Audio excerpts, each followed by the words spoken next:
On vous parle maintenant d'une nouvelle fondation qui s'appelle la Fondation Toki International. Deux invités pour en parler. D'abord, Mme Huguette Goyette-Beaulieu, qui est la secrétaire trésorière. Bonsoir à vous. Bonsoir. De même que M. Wilfred Léger, qui en est le président. Bonsoir à vous. Bonsoir.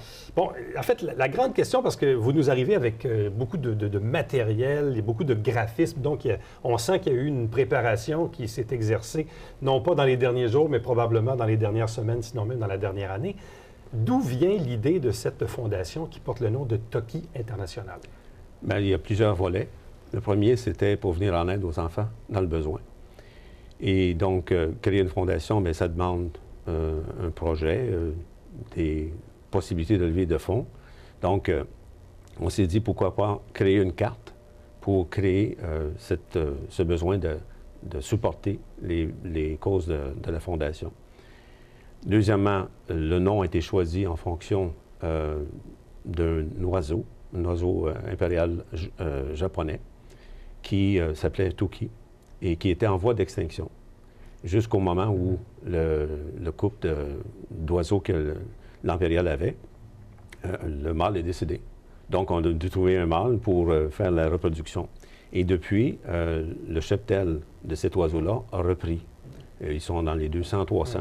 Si ma mémoire est correcte.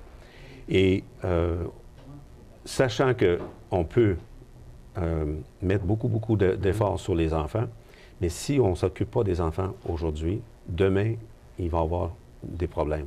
C'est le trésor du monde. Donc, même chose pour l'oiseau.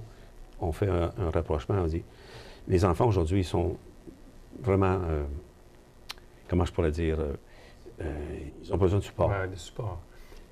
Toutes ces idées-là, le nom, l'emblème, l'oiseau, la cause, ça émerge d'où? Je veux dire, est-ce que ça vous trotte dans la tête depuis un certain nombre d'années? Bon, disons que non, nous, ça fait à peu près 1 an qu'on s'est, disons, retrouvé ou trouvé.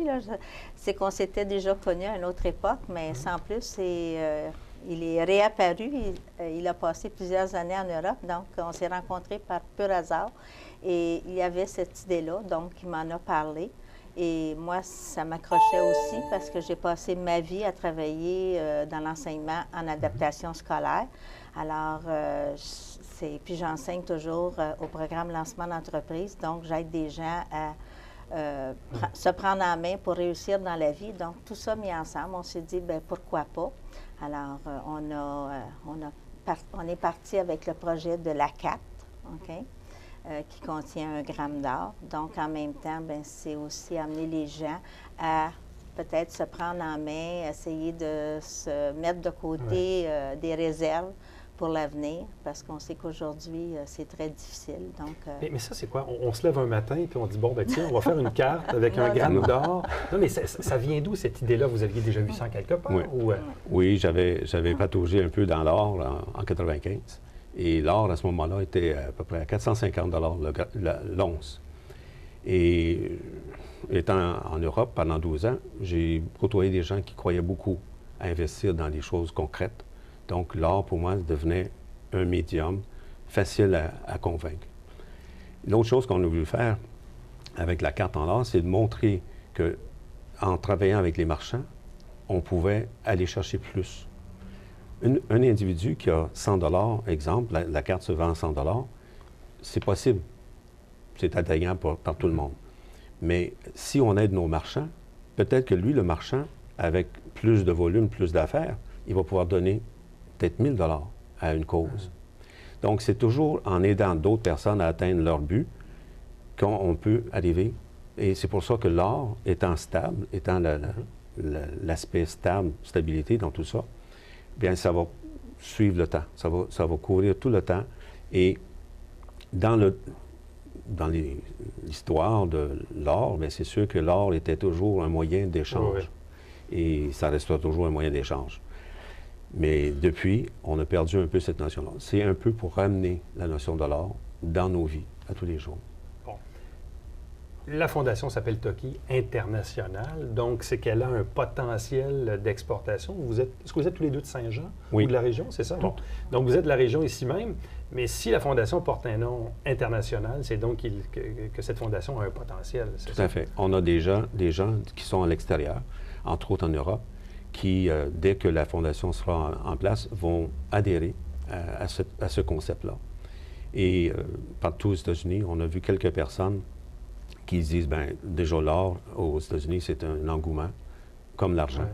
Ouais. Et ça nous confirme que ce concept-là est acceptable. Est-ce que c'est la première fois qu'on associe une cause avec le principe même de l'art? Tout à fait. Oui. Tout à fait. C'est très innovateur.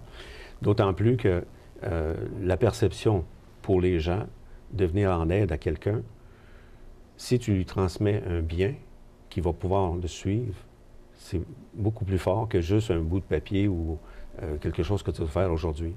Donc, ça va rester. Ce qui veut dire que pour le public donc, qui achète la carte oui. pour 100 $, oui. Donc, évidemment, sa somme d'argent servira pour la Fondation. Oui. Mais après ça, elle devient sa propriété, c'est ça? Tout à fait. C'est à lui. Et cette personne-là peut en faire quoi? Est-ce qu'elle peut la revendre éventuellement? Éventuellement, il peut y avoir, disons que là, actuellement, c'est difficile. Donc, on le voit surtout pour commencer à accumuler de l'or. Mais avec le temps, l'or va sans doute prendre la valeur si on regarde ce qui se passe. À ce moment-là, il y aura des possibilités qu'elle soit échangeable pour des biens. Des biens ou des autrement. services. Donc, on va continuer. Pour le moment, disons qu'on a trouvé la façon pour aider les gens puis les stimuler à acheter la carte, d'avoir des escomptes chez des marchands participants. Okay? Donc, ils vont retrouver le 100 $.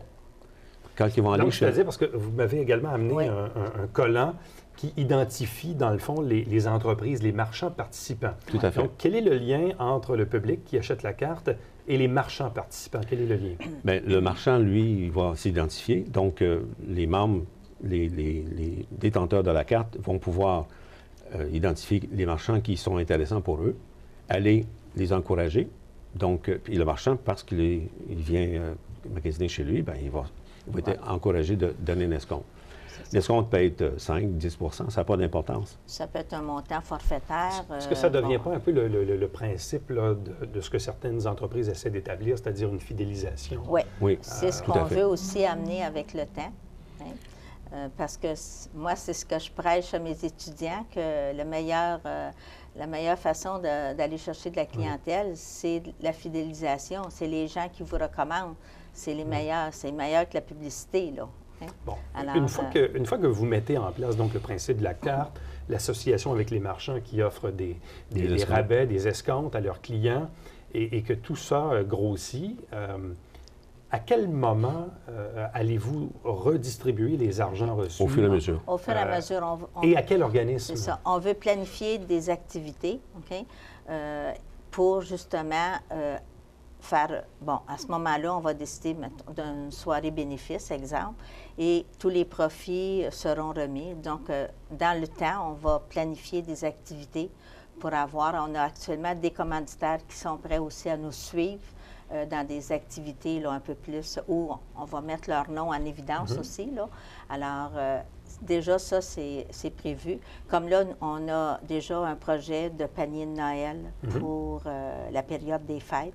On a des grandes compagnies qui vont nous fournir soit des produits ou encore des montants d'argent pour pouvoir identifier des familles dans le besoin. Et à ce moment-là, de remettre les paniers de Noël pour Noël. Mais est-ce que ce sont les activités qui sont bénéfices ou est-ce que c'est l'achat de la carte qui envoie de l'argent dans la Fondation? C'est sûr que l'achat de la carte va avoir parce que tous les profits reçus de la vente de la carte vont aller directement pour des causes choisies. Okay?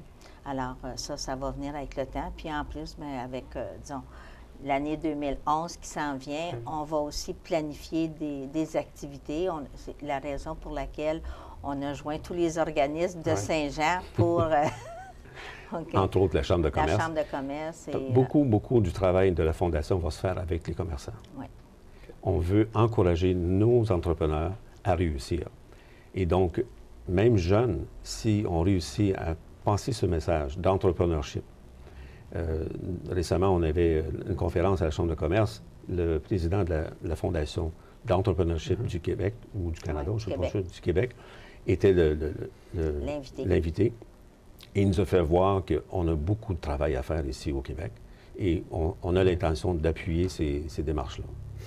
Vous, dans le fond, c'est quoi? Est-ce que c'est un projet de début Un de retraite projet de ou de retraite. retraite? Je ne sais pas. Oh, oui. Tout ça ensemble. Tout ça ensemble. OK. Mais ça va quand même occuper beaucoup de votre temps parce que c'est quand même Ouais. un gros projet à mettre sur pied. Là. Ah oui, on voit ça maintenant, là. Oui, c'est ça. On commence à voir la montagne. Puis là, en même temps, également, ce que vous nous avez dit, parce que pour certifier que c'est bel et bien de l'or qu'il y a dans cette carte, vous avez également, vous nous avez amené des panneaux qui montrent en fait le devant et le derrière de la carte. Tout à fait. En quoi les gens peuvent-ils être sûrs à 100 que c'est de l'or? Il y a déjà un certificat par l'affineur, qui est la plus vieille affineur, le plus vieux affineur Ouais. de la Suisse. Sur le Kinébar, on voit un hologramme et qui certifie que c'est pas duplicable. Il y a sur la carte un bar à code qui, pour le marchand, si jamais il veut faire un échange ou une vérification, c'est un code qui reflète le produit.